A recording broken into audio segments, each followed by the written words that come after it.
kids, I'm Hilah, and today on Hilah Cooking's Christmas Around the World, we are going to Sweden, home of IKEA and meatballs. But we're not going to do meatballs, we're going to make saffron buns, which are a traditional Christmas bread, and we're going to shape them like little kitty cat tails, and I'll tell you a cute story about that while we make them.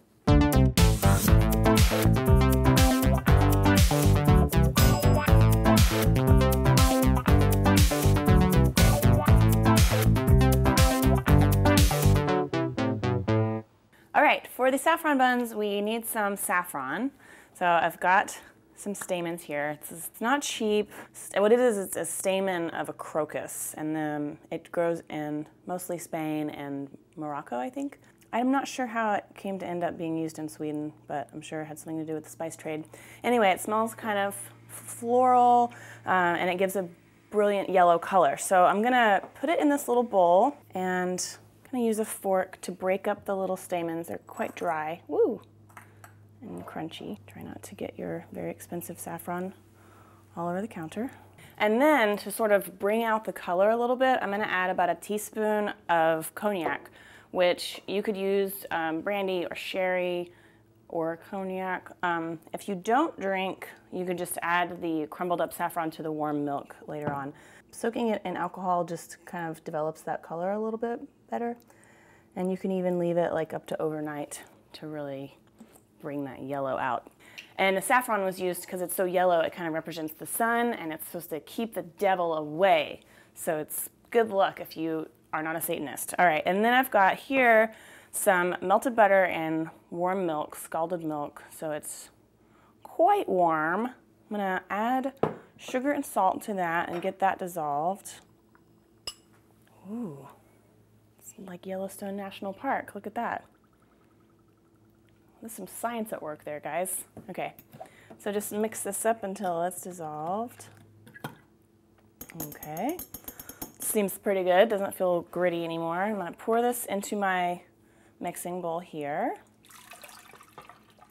And, okay, that's a good temperature. It's warm, but it's not, Butterfingers. It's warm, but it's not hot, so it's not gonna kill our yeast, but it's gonna wake it up a little bit. And then I've just got one package of active dry yeast, as opposed to non-active dry yeast. Just kidding, that's not an option. But if it were, it would not be the one to get. And then kind of whisk that together too.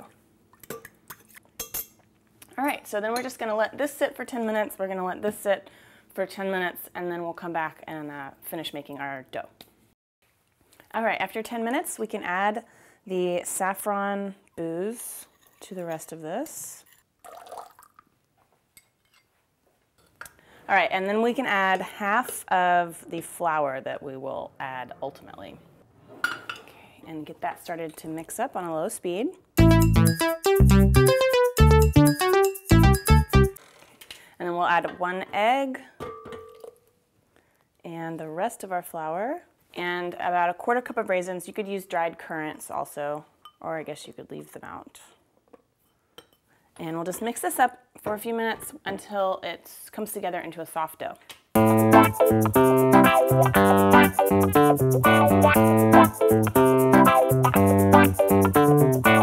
Okay, so it doesn't take very long. You could totally do this by hand also, just with a big spoon. Get all that out of there. Okay, and then I've got a clean bowl here. I'm just gonna put a little bit of oil and scrape this dough ball into the nice clean bowl. See, it's really very soft and makes a really nice little soft, sweet bread. Put that there. Get it kind of covered. And then I'm just gonna cover this with some plastic wrap, and we'll set it aside at room temperature for an hour to an hour and a half until it's risen up a little bit. It's not gonna quite double, but I'll show you what it looks like then. All right, so after an hour and a half or so, this is what you have here. So see, it's not really, actually kind of hasn't changed much at all, but it's okay, it's gonna rise again. So it will rise again. Anyway, I'm gonna divide this up into 12 balls. If you wanna weigh them out so that they're more even, they would weigh about 2.5 ounces each. About like that. I don't know, about the same size as every other ball thing.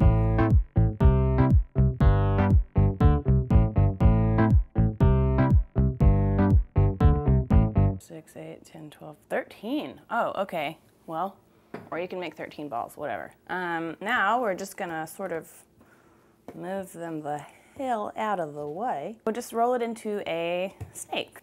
And if it springs back on you, that's okay, just set it aside.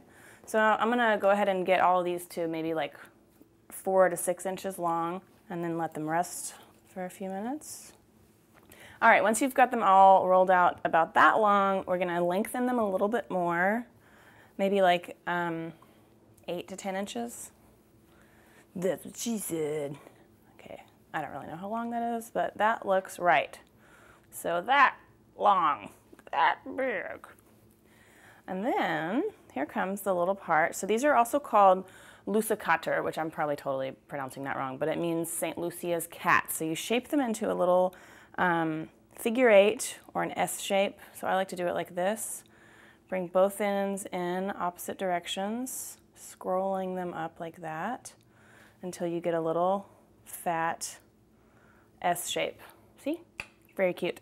And they used to be called, like in the 1600s, Dövelskatter or Dövelskatters, because there was an old legend that came to Sweden from Germany about the devil would like show up in the form of a cat and sort of punish all the bad kids. And eventually the name got changed to St. Lucia's cats because she was like the bringer of light and like the representative of like anti-devil, I guess. My religious knowledge is pretty pitiful, y'all, so please feel free to chime in the comments. So there. So just keep doing that and making my little cat shapes. Once they're all rolled up, we'll just cover them with another piece of plastic wrap and let them rise, and again for another hour to an hour and a half in a warm place.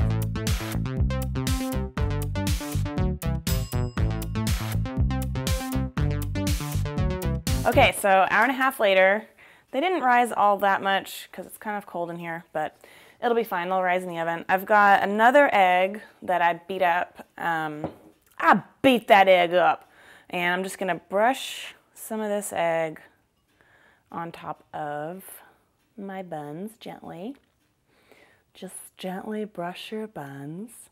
And this will give them a nice shiny look at the end. Okay, so once all your little saffron buns are covered in egg, I'm gonna put them in a 400-degree oven for just 10 minutes. Cook really fast, and then they'll be done. Okay, my saffron buns are all cooked. They're nice and shiny and brown and beautiful. I hope you like this recipe. Visit hilahcooking.com for this printable recipe and also Swedish meatballs recipe and a homemade gravlax. I did a few other Swedish recipes as well as other Christmas recipes from around the world. And if you don't know already, I just wanted to give you a gentle reminder. I have 3 cookbooks now that are for sale. Learn to Cook, which is really great for adult beginners and people that like funny things, and Breakfast Taco Book, and Holiday Cookies, and these are both in full color. So check that out. I'll put a link to that. Thank you so much for watching and subscribing and supporting my little business.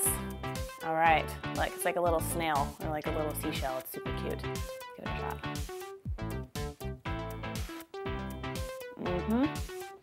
It would be great for coffee or breakfast or Christmas morning or anything like that. Well, there you go. Swedish saffron buns. I hope you like it. Thanks for watching. Thanks for subscribing, and I'll see you guys next time. Bye.